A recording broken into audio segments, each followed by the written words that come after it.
You're tuned in to the TVL Rundown, a comprehensive look at the athletics and athletes within the Twin Valley League. Joined by Jeff Wurtz of the TVL Spotlight, I'm Max Blaske with KNDY. The TVL Rundown is a service of the Citizens National Bank in Greenleaf and Bruna Implement. Another reason to make the Citizens National Bank your bank. With the century of experience, you know you can count on us for convenient banking and personal service for people you know and trust.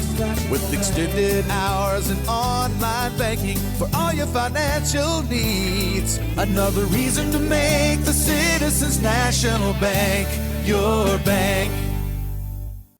For the best in farming equipment with the service to back it, there is only one Bruna Implement Company, your local Case IH dealer. Since 1947, the staff at Bruna Implement Company works daily to provide the best parts and service when you need it, always dedicated to their customers. Bruna Implement Company has been family-owned for 3 generations, and they know what it takes to be successful as your area Case IH dealer. With locations in Marysville, Washington, Clay Center, Seneca, Hiawatha, and Humboldt, Nebraska. Stop by or give them a call today.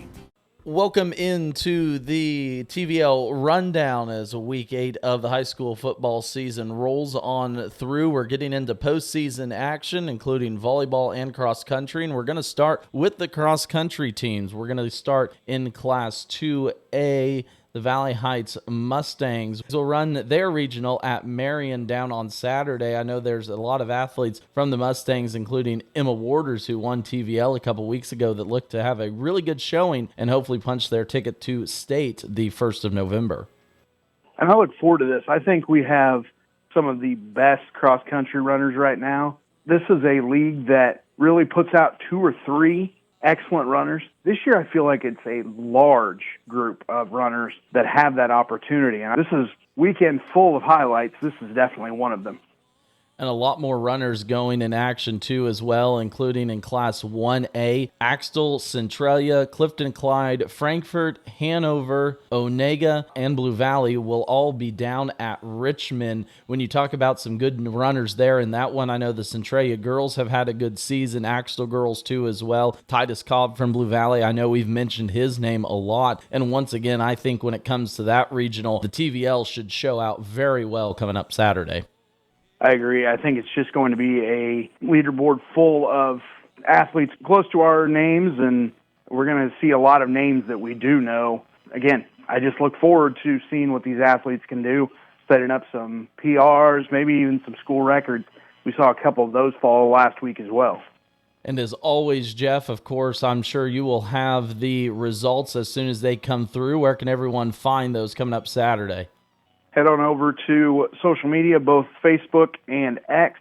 I will have those results as quickly as I can get them up on social media, as well as tvlspotlight.com.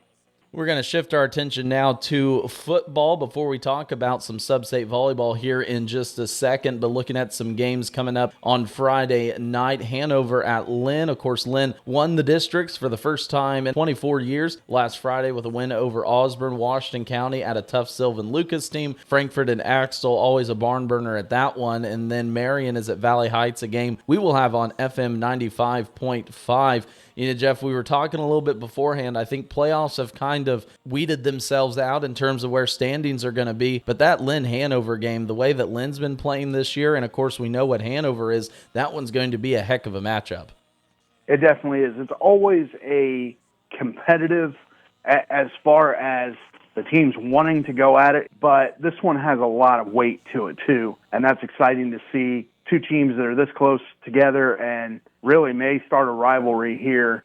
And, of course, in next week's rundown, we'll go through the entire list of how these teams have seeded off in the Week 9 playoffs as that gets going next Friday. Now, the big topic of conversation throughout the league, of course, is the sub-state volleyball bracket. I'm going to start in Class 2A. The Valley Heights Mustangs are the 3 seed at Bennington on Saturday. They will take on 2 seed Berean Academy. I know, Jeff, last year the Mustangs were able to make a trip out to state, but this one's going to be a tough sub-state to get through with top seed Bennington and 4 seed Inman on the other side of the bracket.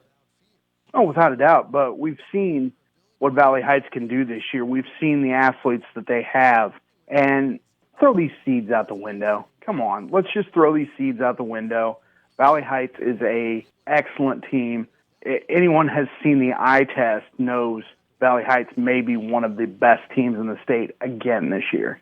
Moving our attention to Class 1A Division 1, I think the storyline of regional play on Tuesday was the Frankfort Wildcats. As going into that regional, the bottom seed, you said throw seeds out, but they were able to make it out. They will now take on Lawrence Seabury Academy in Mankato on Saturday, and I believe the Wildcats have a little bit of momentum going into this sub-state. Oh, without a doubt. I mean, this is a quality team again this year, and I really enjoy the way that they can get to a ball, the way that they can work together as a team, and they just are a very complete squad. That's the best thing about Frankfort at this point. And in that same sub-state, Onega will take on top seed Rock Hills. And then down at Alma-Wabaunsee, it's Clifton Clyde taking on host seed Alma-Wabaunsee, and then Centralia taking on Beloit St. John's. You know, we talked about it all year. I think Centralia has the makings to get out of this sub-state and make another appearance out at Dodge next week. I don't even think that it's a chance. I think it's going to be. Centralia right now, when they come into this late October run, they are always 100% locked in and 100% down to just mow through the competition. I love watching Centralia volleyball, especially this late in the year, because it's a whole different level of on for the Panthers. And another team we talked about all season, Axtell in 1A Division 2. They will host action on Tuesday against Hartford. You know, I think Axtell got some momentum early in the year. They had some good wins against teams like Hanover and this tough TVL schedule that everyone's played. And I know we talked about them last week, Jeff, but another one of these teams that if they can get on a roll, I would fully expect Axtell to be in that championship matchup Saturday afternoon. I'll admit it, I was wrong. In the early season, I wasn't sure about Axtell just because of how tough this league is. But, man, they have really proven themselves over the last few weeks, and they have the opportunity to really show up in these next few days and prove that they are a top team, not only in the TVL, but maybe in the state. And two teams that have a lot of state aspirations going into it, also in Class 1A Division 2. We're going to start with Hanover. They're the top seed in the Hanover bracket as they host Stafford. I don't think we have to say much about Hanover. Of course, the defending state champions, they know how to get to the time of the year, and they know what it takes to be able to make a run down to Emporia.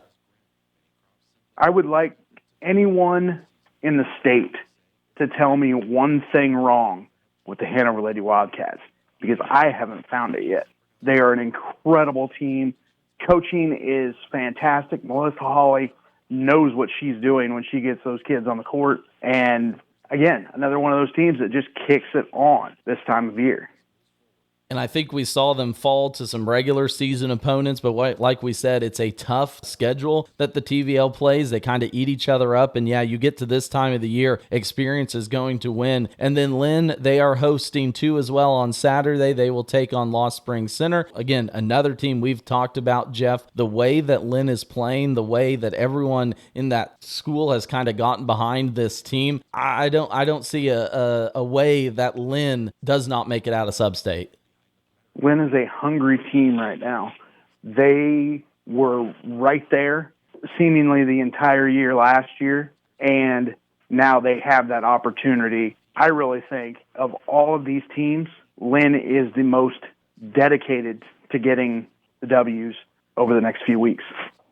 And, of course, you can keep track of the TVL Spotlight. Jeff will have updates on Saturday, too, as well, and what's going to be a busy weekend throughout the TVL. Stay tuned to KNDY next week, as we'll have complete wrap-ups of how every team did. And then, of course, tune in to KNDY next week, as we will follow all of these state teams either to Emporia in Class 1A Division 2 or Dodge City in 2A out at state volleyball action. We're going to wrap up the rundown here for this week. Thank you all for tuning in, and be sure to tune in next week as postseason play is in full swing here on the TVL Rundown.